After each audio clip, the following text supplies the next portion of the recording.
அல்ஹம்துலில்லாஹ் வஸ்ஸலாத்து வஸ்ஸலாம் அலா ரசூலில்லாஹ் வ அலா ஆலிஹி வ ஸஹ்பிஹி வ மன் தபிஅஹும் பி இஹ்சான் இலா யௌமித்தீன். அம்மா பஅத்.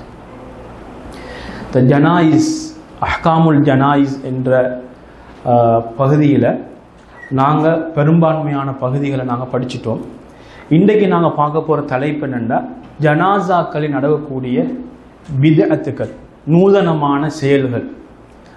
அப்படின்னா ரசூல் ஸல்லல்லாஹு அலைஹி வஸல்லம் அவர்கள் காட்டித்தராத சில செயல்கள். அதில் சில விஷயங்களை இவங்க என்ன செய்கிறாங்க, பட்டியல் போடுறாங்க. அதில் ஒன்று என்னென்னா, முதலாவது இவங்க சொல்கிறாங்க, சூரத்துல் ஃபாத்திஹா, சூரத்துல் இஹ்லாஸ் இவைகளை ஜனாசா மையத்தை வச்சுட்டோ அல்லது அடக்கினத்துக்கு பின்னாலேயோ ஓதப்படுது. இப்போ எங்களோட நாடுகளில் இந்தியாவிலையும் இருக்குன்னு நினைக்கிறேன், அல் ஃபாத்திஹா அப்படின்னு ஒருத்தர் சொல்லுவார். அப்போ சொல்கிற நேரத்தில் அவங்க என்ன செய்வாங்க, சூரத்துல் ஃபாத்திஹா, அதே போல் என்ன செய்வாங்க, சூரத்துல் நாஸ்ல இருந்தால் இஹ்லாஸ், அந்த 3 சூறாக்களை சேர்த்து ஓதுவாங்க. இப்போ இந்தியாவில் இருக்குதா, இருக்குது, ரைட். அப்போ இதை ஓதுவாங்க. அப்போ இதுக்கு ரசூல் ஸல்லல்லாஹு அலைஹி வஸல்லம் அவர்கள் எந்த வழியையும் எந்த நடத்தையையும் அல்லது செயற்பாடு மூலமாகவோ அங்கீகாரம் மூலமாகவோ ரசூல் ஸல்லல்லாஹு அலைஹி வஸல்லம் அவங்க சொல்லலை. அப்போ நாங்கள் சொல்லாத என்ன செய்ய தேவையில்லை, செய்ய தேவையில்லை. அப்போ இப்படி ஒருத்தர் செய்வாராக இருந்தால் அது நாங்கள் என்ன சொல்லுவோம், இது பித்அத். பித்அத் என்னது, நூதனம். அப்போ பித்அத்தை ஒருவர் செய்வாராக இருந்தால் அது குர்ஆனாக இருந்தாலும், குர்ஆனாக இருந்தால் நல்லா விளங்கிக் கொள்ளணும், அந்த இடம், ரசூல் ஸல்லல்லாஹு அலைஹி வஸல்லம் அவர்கள் அந்த இடத்துல இதை செய்யுமாறு காட்டி தரல. நீங்க அந்த இடத்துல என்ன செய்றீங்க, உதாரணத்துக்கு நாங்கள் இப்போ சொன்னது சூரத்துல் ஃபாத்திஹா, அதே போன்று அதோட தொடர்ந்து அந்த முஅவ்விதாத், அந்த குல் இந்த ஆரம்பிக்கக்கூடிய சூறாக்கள். இப்போ இந்த சூறாக்களை மையத்தை அடக்கினத்துக்கு பின்னால ஓதுவதற்கு ரசூல் ஸல்லல்லாஹு அலைஹி வஸல்லம் அவங்க காட்டி தரல.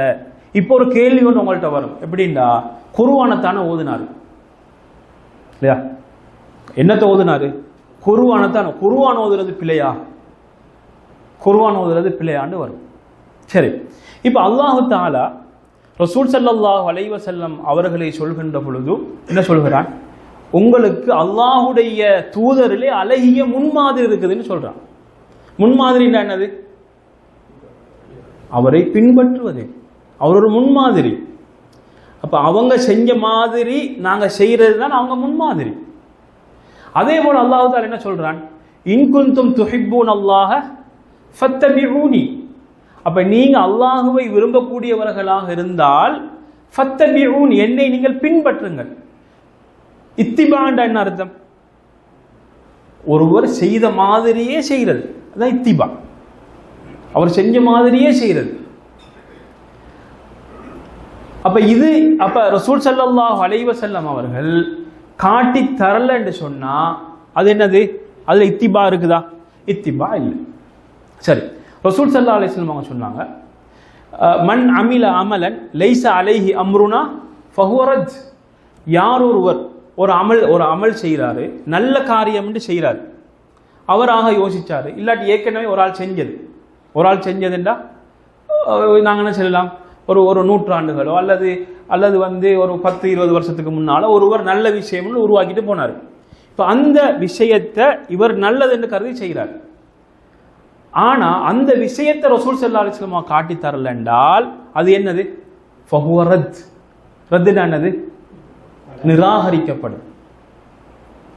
அதுக்கு நன்மை இருக்குமா, நன்மை இல்லை. அதுக்கு மாற்றமா என்ன இருக்குது, பாவம் இருக்குது. ஏன் பாவம் இருக்குது, நீங்க அல்லாஹுடைய தூதரை நீங்கள் பின்பற்றவில்லை. பின்பற்றலையா இல்லையா, பின்பற்றல, ரைட். அல்லாஹு தஆலா இன்னொரு வசனம் சொல்றானே, நாங்களுக்கு தெரிஞ்ச வசனம், அல்யோம அக்மல்து லக்கும் தீனக்கும் வ அத்மம்து அலைக்கும் நிஅமதி வ ரதீது லக்குமுல் இஸ்லாம தீனா. இன்றைய நாள் உங்களுடைய மார்க்கம் பூர்ணப்படுத்தப்பட்டு விட்டது.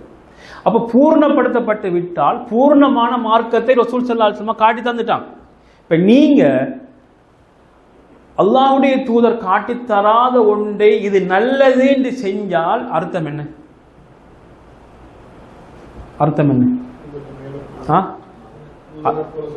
தூதரை குறை சொல்றது, ரைட். அது ஒன்று இருக்கு. வேற இன்னொன்று இருக்குது, என்னது, பூர்ணமாக இல்ல.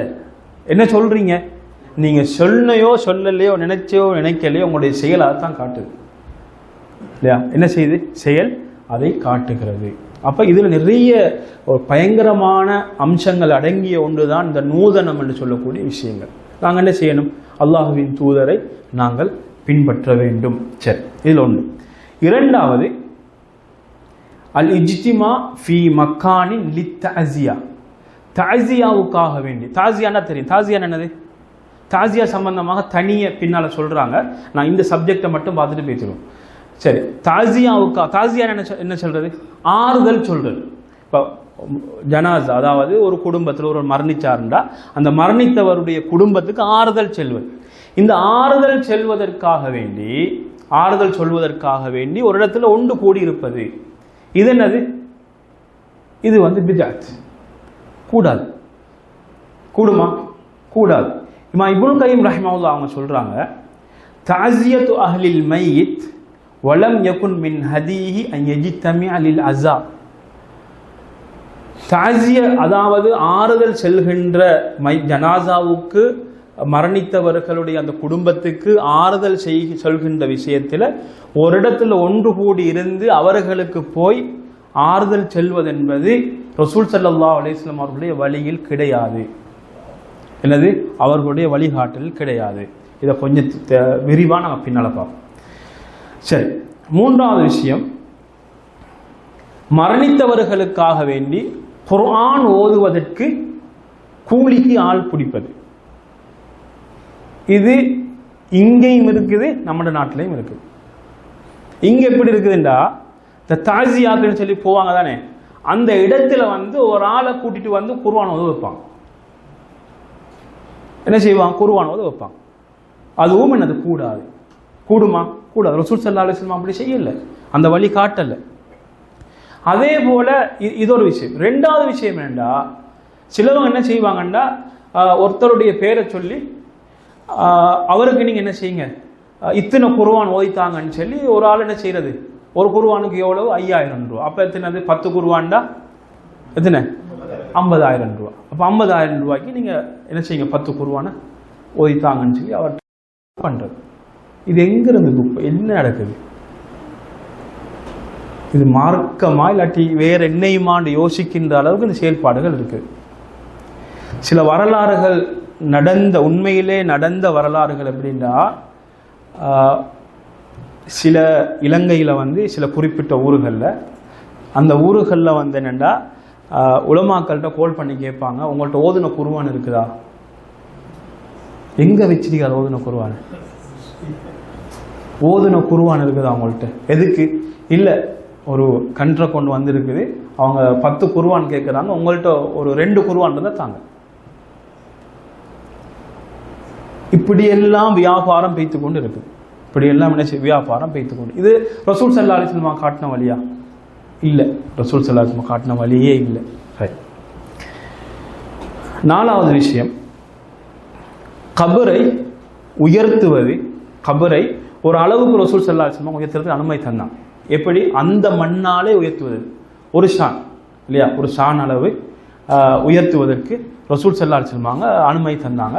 ஒரு கல்லை மினசின் அடையாளத்துக்கு வைக்கலாம், ஆனால் அந்த கபரில் எழுத முடியாது, அதில் என்னது சீமந்த போட்டு கட்ட முடியாது, அதில் சுண்ணாம்புகள் பூச முடியாது, அது அளவுக்கு மீறியும் உயர்த்த முடியாது.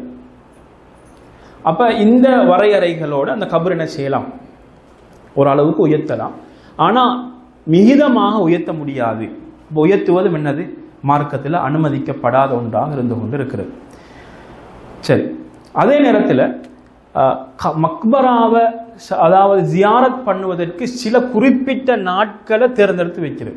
உதாரணமாக வியாழக்கிழமை இரவு, அதாவது வெள்ளி இரவு, வியாழக்கிழமை, அதாவது வெள்ளி இரவு. இப்போ இன்றைய மாதிரி வெள்ளி இரவில் நாங்கள் என்ன செய்வோம்? போவோம். அப்போ வெள்ளி இரவு என்பது ஒரு சிறந்த நாள், அப்போ அதுக்கு போவோம், அதில் போய்த்து நாங்கள் ஜியாரத் பண்ணுவோம். அல்லது வெள்ளிக்கிழமை ஜும்மாவுக்கு பிறகு போவோம், அல்லது பெருநாள் நாளையில் போகிறது சிறந்தது. அப்படியெல்லாம் ஒரு நாள், குறிப்பிட்ட ஒரு நாளை தேர்ந்தெடுப்பது என்பது மார்க்கத்தில் சொல்லப்படாத ஒன்றாக இருந்து கொண்டு இருக்கிறது. அதே நேரத்தில் நீங்கள் பார்த்தீங்கன்னா சில ஊர்களில் ஜனாசா, எந்த குடும்பத்தில் மையத் விழுகிறதோ அந்த வீட்டில் என்ன செய்வாங்கன்னா கருப்பு ஆடைகள் அணிவாங்க. சில பகுதிகளில் இருக்குது. அப்போ இதெல்லாம் என்ன செய்ய கூடாது. இதெல்லாம் ஜாஹிலியத்துடைய பண்புகளாக, பண்பாடுகளாக காணப்படுகிறது. அதே நேரத்தில் பெண்கள் வந்து ஜனாசாவை பின்தொடர்ந்து போகக்கூடாது. ரசூல் ஸல்லல்லாஹு அலைஹி வஸல்லம் குறிப்பாக தடுத்திருக்கிறார். உங்களுக்கு பார்க்கல உம்மு அத்தியா ரலியல்லாஹு அன்ஹா அவங்க சொல்கிறாங்க, இந்த செய்தி புகாரி முஸ்லிமில் பதிவாக இருக்கிறது, நுஹீனா அனித்திபாயில் ஜனாயிஸ்.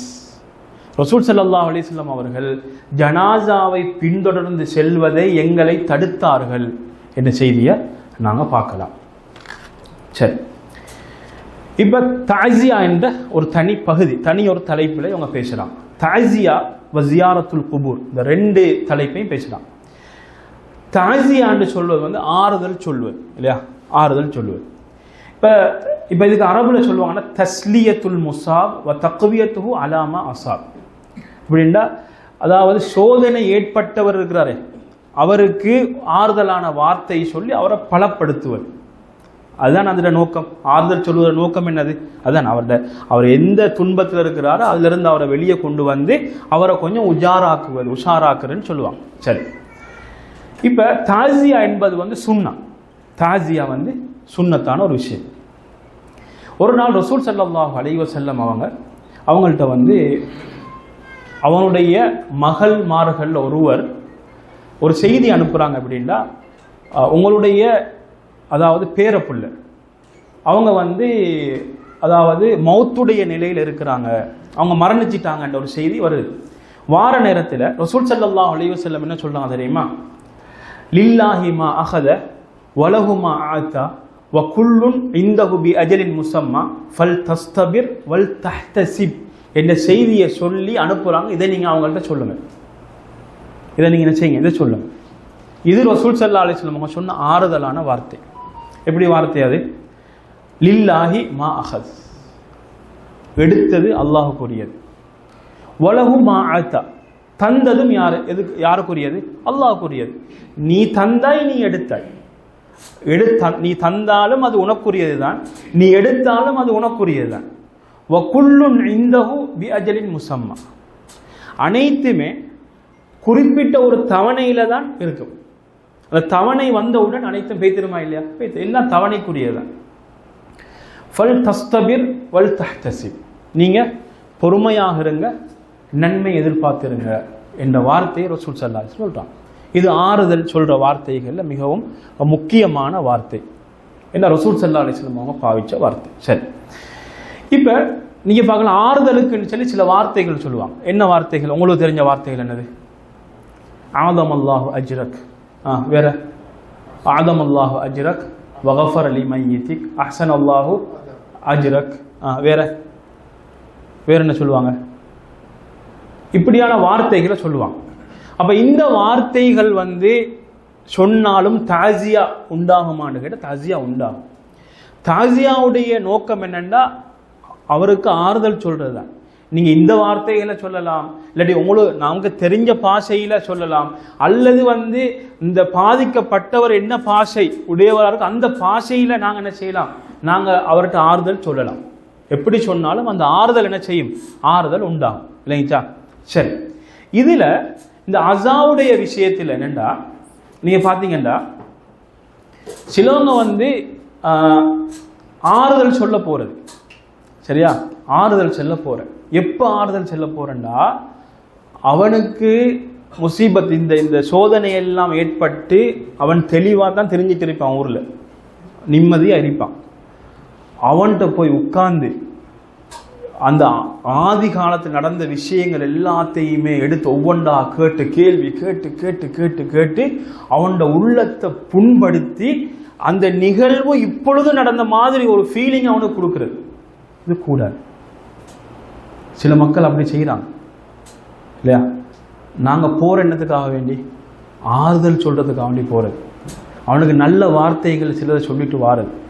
அடுத்தது ஆறுதல் சொல்ல போறேன்னு சொன்னா அந்த நீ உங்களுக்கு தெரியும், சில ஒரு மையத்தன்னு சொன்னா அது குறிப்பிட்ட காலத்தில் அவர் தெளிவாகிடுவார், அந்த அந்த அந்த அந்த கவலையிலிருந்து அவர் வெளியே வந்துடுவார். அந்த வந்ததுக்கு பின்னால தாசியா விட்டுடணும். அந்த மரணித்து அந்த கவலையுடைய காலங்கள் இருக்குமே, இப்ப இருக்கிற காலத்தில் அவரை பார்த்தா எங்களுக்கு விளங்குது என்னது, அந்த ஜனாசாவுடைய கவலையிலிருந்து அவர் வெளியே வரல. ஜனாசாக்கு மட்டும்தான் தாசியா செல்றது இல்லை. இப்போ ஒருவருடைய என்னது பொருள் காணாம போணுச்சு, அல்லது அவருக்கு வந்து நோய் ஏற்பட்டிருக்குது, அல்லது வந்து அவருக்கு ஏதாவது ஒரு சோதனையில் அவர் சிக்கி இருக்கிறாரு அப்படின்னு இருந்தாலும் அவருக்கு தாசியத் சொல்றது. என்னது? அவருக்கு தாசியத் சொல்றது, ஆறுதல் சொல்றது. நாங்கள் ஆறுதல் சொல்றது தான். சரி, அப்போ ஆறுதல் என்ற பேரில் என்ன செஞ்சிடக்கூடாது? அவரை புண்படுத்தி விடக்கூடாது என்பதில் தெளிவாக இருக்கு. சரி, இப்போ நீங்கள் பார்த்தீங்கன்னா இப்போ தாசியாவுக்காக வேண்டி ஒரு இடத்த இப்போ இப்போ இன்றைக்கு நீங்கள் பார்த்தீங்கன்னா சில பகுதிகளில் ஒரு ஒரு ஒரு வீட்டில் வந்து ஜனாசா நடந்து விட்டால் அடக்கணத்துக்கு பின்னால் என்ன செய்வாங்கன்னா அந்த வீட்டில் தாசியாவுக்காக வேண்டி உட்கார்ந்துருப்பாங்க. மக்கள் என்ன செய்வாங்க? வந்து தாசியா சொல்லிட்டு போவாங்க. அப்படி இல்லைன்னா போலியில் லைனில் நிற்பாங்க, அவங்களுக்கு என்ன செய்வாங்க? தாசியா பண்ணிட்டு போவாங்க. இப்போ இந்த வழிமுறைகள் எல்லாம் ரசூல் ஸல்லல்லாஹு அலைஹி வஸல்லம் காட்டி தரல. காட்டி தந்தாங்களா? காட்டி தரல. இந்த முறைகள்லாம் இல்லை. சரியா? அடுத்தது நீங்கள் பார்த்தீங்கன்னா இதில் ஒரு இன்னொரு கட்டம் முன்னேறி என்ன நடக்குதுன்னு பார்த்தீங்கன்னா, தாசியா ஒரு பக்கம் இருக்க, ஜனாசா ஊடுகள் குறிப்பாக இந்த நாட்டில் வீடுகளில் வந்து 3 நாளைக்கு வயிறு நிறைய சாப்பாடுண்டா கல்யாண வீடு தோத்து போய்த்திடும் அளவு தானே. சரி, அப்போ என்ன செஞ்சிடும்? கல்யாண வீடு வந்து இல்லை, அந்த லெவலில் சாப்பாடு இருக்கும். அப்போ இதெல்லாம் வந்து என்னென்னா இதெல்லாம் வந்து கூடாது, இதெல்லாம் நினைச்ச கூடாது. அப்போ இந்த செயற்பாடுகள்லாம் இங்கே நடக்குது. சிலரை நீங்கள் பார்த்தீங்கன்னா இன்னும் கொஞ்சம் வசதியானவங்க என்ன செய்வாங்கன்னா டென்ட் அடிப்பாங்க. அவங்களோட வீட்டுக்கு முன்னுக்கு டென்ட் அடித்து 3 நாளைக்கு அது அந்த டென்ட்டுள்ளுக்கு சாப்பாடு வேணுமா எல்லா வகையான உணவுகளும் அங்கே வைக்கப்பட்டிருக்கு. இந்த 3 நாளைக்கு இப்படி நடந்து கொண்டு இருக்கும். இதெல்லாம் என்ன செய்யக்கூடாது. இப்போ ரசூல் ஸல்லல்லாஹு அலைஹி வஸல்லம் அவங்க ஜாஃபர் ரலியல்லாஹு அன்ஹு அவங்க மௌத்தான நேரத்தில் என்ன சொன்னாங்க? இஸ்னஉ லி ஆலி ஜாஃபர், ஜாஃபருடைய குடும்பத்துக்கு நீங்கள் என்ன செய்யுங்க? உணவு தயாரித்து கொடுங்க. ஏனெண்டா அவங்கள பராக்காக்கக்கூடிய ஒன்று அவங்களுக்கு வந்து விட்டது. இப்போ அவங்க வந்து கவலையில் இருக்கிறாங்கண்டா. இவ்வளோதான் ரசூலுல்லாஹ் சொன்னாங்க, இவ்வளோதான் சொன்னாங்க. அப்போ உணவு வந்து யாருக்கு கொண்டு போய் கொடுக்கணும்? மரணித்த அந்த குடும்பம் இருக்குது. இப்போ நான் உதாரணத்துக்கு வச்சுக்கொள்வோமே, ஒரு குடும்பத்தில் அந்த மகன் மரணிச்சாருண்டா தாய், தந்தையுடைய வழி வந்தவங்க இல்லையா, அவருடைய நானமார் அப்படி வாரவங்க, இவருடைய சகோதரர்கள் அப்படி வாரவங்க. அப்போ நெருங்கிய உறவுகள் இருக்குது. இவருடைய மரணத்தால் பாதிக்கப்பட்டவங்க, அந்த பாதிக்கப்பட்டவங்களுக்கு இந்த உணவு கொண்டு போய் கொடுக்கலாம். இது உணவு அப்படியா போகுது? இல்லை, அப்படி இல்லை. சில இடங்களில் நீங்கள் பார்த்தீங்கன்னா எப்படி உணவு போகுதுண்டா, அவர் வந்து இவ்வளவு இத்தனை சகன் சாப்பாடுண்டா அடுத்தவருடைய இதில் வந்து அதை விட கூடுதலாக செய்யணும். இதெல்லாம் வந்து ஜாஹிலியா மக்களுடைய செயற்பாடு. எங்கே போய் சேரும்? இது ஜாஹிலியாவுடைய செயற்பாடுகளில் போய் சேரும். நீங்கள் இன்றைக்கு வந்து இலங்கையில் நீங்கள் பார்த்தீங்கன்னா, இந்தியாவில் எப்படியோ தெரியாது, இலங்கையில் வந்து ஒரு வீட்டில் ஜனாசா ஏற்பட்டு விட்டால் ஆரம்ப காலத்தில் என்ன செஞ்சாங்கன்னா அந்த ஜனாசா வீட்டுக்கு வந்து சாப்பாடு செஞ்சு கொண்டு போய் கொடுக்கறதுக்கு நானா நீயாண்டு போட்டி போடுவான். இருந்துச்சுதான் ஆரம்பத்தில் நானா நீயாண்டு போட்டி போடுவான். இன்றைக்கு வந்து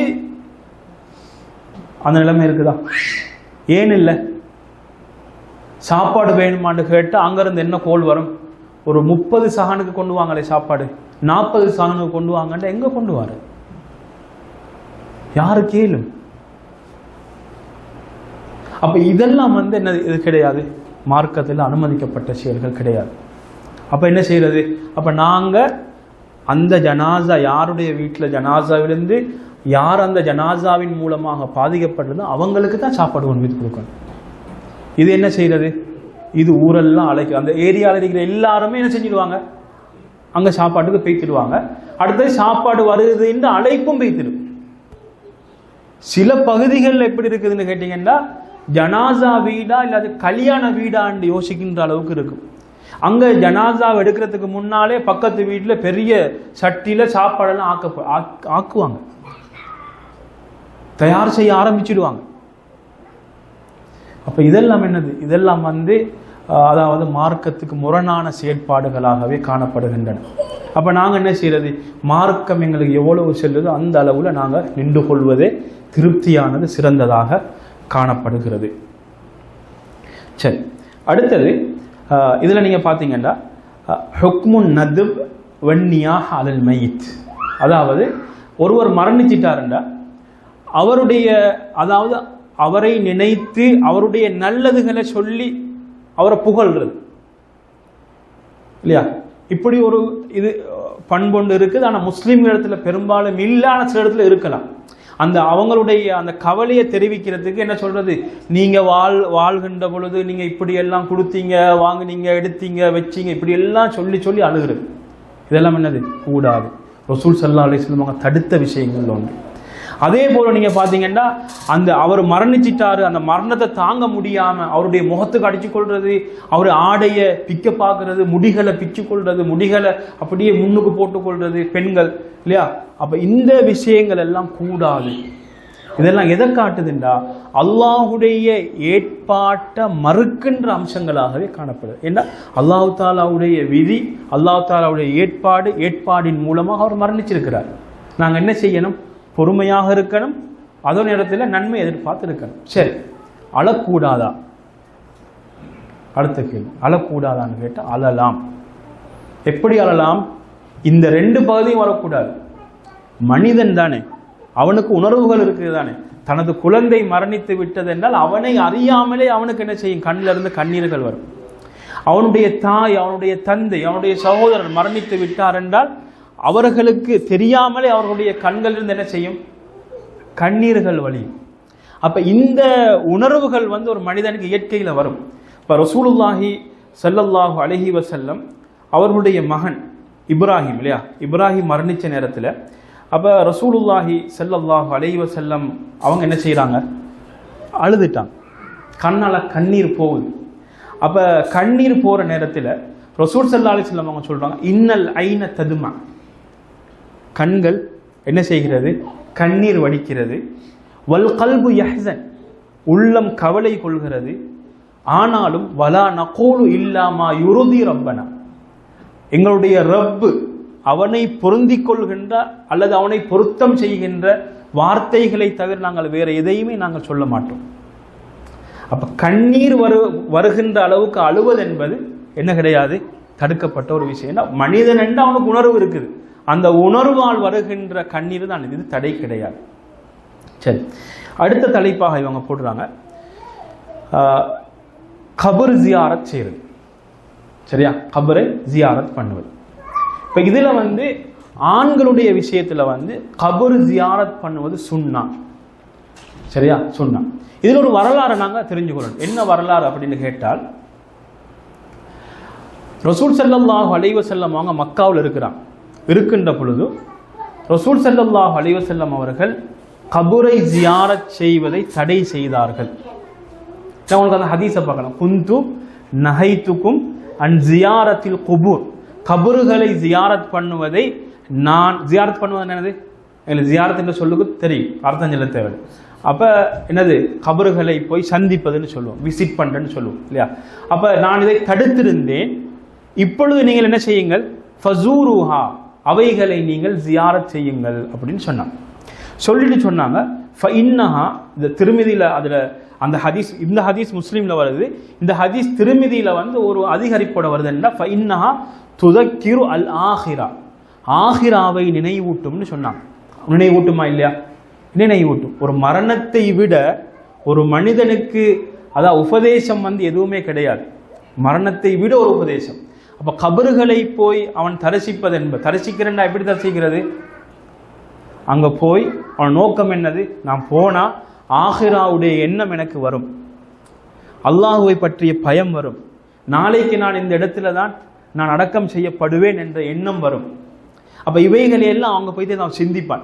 சிந்திக்க சிந்திக்க அல்லாஹுடைய அச்சம் அவனுக்கு அதிகமாகும், மறுமை நாளை பற்றிய அச்சம் அவனுக்கு வரும், நன்மைகள் அதிகமாக செய்யக்கூடியவனாக அவன் இருப்பான். அப்ப இதுதான் நோக்கம். இதுல சிலவங்க என்ன செய்வாங்கண்டா, ஜியாரத்துக்கு போறவங்க என்ன செய்வாங்க? அங்க போய் துவா கேட்கிறது. யாருக்கு? யாருக்கு துவா கேட்கிறது? அவருக்கு துவா கேட்கிறாரு கபுரையில இருந்து. ஒன்றோ கபுரையில இருந்து துவா கேட்டா என்னது? துவா அங்கீகரிக்கப்படும் என்ற ஒரு எண்ணம். அல்லது கபூரில் அடக்கப்பட்டவருடைய பொருட்டால கேட்கிறார். என்னது? அடக்கப்பட்டவருடைய பொருட்டால். அவர் எவ்வளவு பெரிய ஒரு மனிதனாக இருந்தாலும் சரி, அவருடைய பொருட்டால கேட்பதும் கூடாது, தடுக்கப்பட்ட விஷயம். இணை வைப்பு இல்லையா, இணை வைப்பு என்ற ஒரு பகுதியில் வந்து சேர்த்துவிடும். அப்ப இந்த விடயங்கள் இல்லாமல் ரசூல் ஸல்லல்லாஹு அலைஹி வஸல்லம் கபரை ஜியாரத் பண்ணுவதை அனுமதித்து இருக்கிறார். சரி, இப்ப பெண்களுடைய விஷயம் என்ன அப்படின்னு கேட்டால், இப்ப ரசூல் ஸல்லல்லாஹு அலைஹி வஸல்லம் அவர்கள் சொன்னார்கள், லஅனல்லாஹ் ஜுவாராத்தில் குபூர், கபறுகளை அதிகம் தரிசிக்கக்கூடிய பெண்களை அல்லாஹ் தஆலா சபிப்பானாகன்னு சொன்னாங்க. இது ஒரு செய்தி. சரி, அதுக்கு பின்னால் ரசூல் ஸல்லல்லாஹு அலைஹி வஸல்லம் என்ன சொன்னாங்க, குன்து நஹைத்துக்கும் அன் ஜியாரத்துல் குபூர் ஃபஸூருஹா, நான் உங்களுக்கு கபரை தரிசிப்பதை தடை செய்திருந்தேன், இப்போ நீங்க என்ன செய்யுங்க, கபறுகளை தரிசியுங்கள்னு சொன்னாங்களா இல்லையா? சொன்னாங்க. இப்போ இமாம்கள் என்ன சொல்றாங்கன்னா, இந்த ரெண்டு தடையும் ஒன்றா தான் வந்துச்சு. எந்த தடை? ஆரம்பத்தில் ரசூல் ஸல்லல்லாஹு அலைஹி வஸல்லம் மக்காவில் தடை செஞ்சாங்க, அந்த தடையும் பெண்களுக்கு குறிப்பாக சொன்ன அந்த தடையும் ரெண்டும் ஒன்றா தான் வந்துச்சு. அதுக்கு பிறகு என்ன வந்துச்சு? அனுமதி வந்துச்சு. அனுமதி யாருக்கு வந்துச்சு? ரெண்டு பேருக்குமே வந்துச்சு. ரெண்டு பேருக்குமே அனுமதி வந்துச்சு. சரி, இதுல என்ன ஒரு விஷயத்தை நாங்கள் விளங்கிக் கொள்ளணும் அப்படின்னு கேட்டால், பெண்கள் ஜியாரத் பண்ணலாம், ஆனா அவங்க இலகிய மனம் கொண்டவர்கள். நல்லா விளங்கிக் கொள்ளணும், இலகிய மனம் கொண்டவர்கள். அங்க போய் கபரை பார்த்த உடனே பயந்து அதனால வேற பிரச்சனைகள் வருமென்றது அவங்க போகக்கூடாது, போகக்கூடாது. ரெண்டாவது விஷயம், அங்க போய் கபரை பார்த்த உடனே தனது தந்தையுடைய கபர், தனது கணவனுடைய கபர் பார்த்த உடனே பழைய நினைவுகள்லாம் வந்து அழுது, அங்க வந்து அவங்க அழுது சத்தம் போட்டு அழுது அவங்கள பத்தி சொல்லி இப்படி நிலைமைகள் ஏதாவது வருமென்றிருந்தாலும் போகக்கூடாது, ஹராம், போகக்கூடாது. சரியா? அப்ப இந்த நிலைமைகள் வராமலுக்கு இருக்கணும். அதே நேரத்தில் பெண்கள் வந்து அதிகமாக ஜியாரத் பண்ணாமலுக்கு இருப்பது நல்லது. ஆனால் ஜியாரத் பண்ணுறது தடை கிடையாது, ஜியாரத் பண்ணுறது தடை கிடையாது. இந்த செய்தி பார்க்கலாம். ஆனால் சில உலமாக்கள் வந்து தடை செஞ்சுக்கிறாங்க இல்லையா? ஷேக் சாலிஹ் அல் உசைமின் போன்ற இமாம்கள்லாம் வந்து கூடாது என்று இந்த ஹதீஸ் அடிப்படையாக சொல்கிறாங்க. ஆனால் தடை கிடையாது, போகலாம், ஆனால் அதிகமாக ஜியாரத் பண்ணக்கூடாது. இந்த விஷயத்தை நீங்கள் விலகிக் கொள்ளணும். மூன்றாவது விஷயம் என்னென்னா, மக்பராக்கள் வந்து எங்கே இருக்குது? மக்பராக்கள் எங்கே இருக்குது? பள்ளிக்குள்ளேயே இருக்குது. ஒரு சில ஊர்களில் வந்து ஒதுக்குப்புறத்தில் இருக்குது, பல கிலோமீட்டர்கள் இல்லையா ஒதுக்குப்புறத்தில் இருக்குது. அப்போ அந்த இடத்துக்கு ஒரு பெண் தனியாக போயிட்டு வாராண்டு அது பெரிய பிரச்சனைக்குரிய விஷயங்கள். அப்போ இவைகள்லாம் நாங்கள் என்ன செய்யணும்? கருத்தில் வைக்கணும். ஆயிஷா ரலியல்லாஹு அன்ஹா அவர்கள் இப்போ ரசூல் ஸல்லல்லாஹு அலைஹி வஸல்லம் என்ன செய்கிறாங்கன்னா, இந்த அப்போ ரசூல் ஸல்லல்லாஹு அலைஹி வஸல்லம் அவங்க என்ன செய்கிறாங்கன்னா, இந்த ஒரு முறை வெளியில் போயிட்டு வார நேரத்தில் வந்து ஒரு கருப்பு ஆடையில் ஒரு ஆள் வந்து அவசரமாக போய் வீட்டுக்குள்ளே போய் பூந்து கொள்கிறான். அப்போ இதை பார்க்குறான். அப்போ இதை பார்த்த உடனே அப்போ ரசூல் ஸல்லல்லாஹு அலைஹி வஸல்லம் வீட்டுக்குள்ளே வராங்க. வீட்டுக்குள்ளே வந்து பார்த்தா ஆயிஷா ரலியல்லாஹு அன்ஹா என்ன செய்கிறாங்க, இவங்க தெரியாத மாதிரி உறங்கிக் கொள்கிறாங்க. அப்போ உறங்கிக் கொள்கிற நேரத்தில் ரசூல் ஸல்லல்லாஹு அலைஹி வஸல்லம் கேட்குறாங்க, எங்கே போயிட்டு வந்தீங்கன்னு? அவங்கள கண்டனி எங்கே போயிட்டு வந்தீங்க?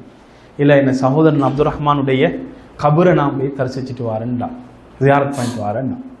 அதே நேரத்தில் அவங்களே கேட்குறாங்க, இன்னொரு செய்தியில் வருது, கபரை ஜியாரத் பண்ணுன்னா அது என்ன ஓதணும்?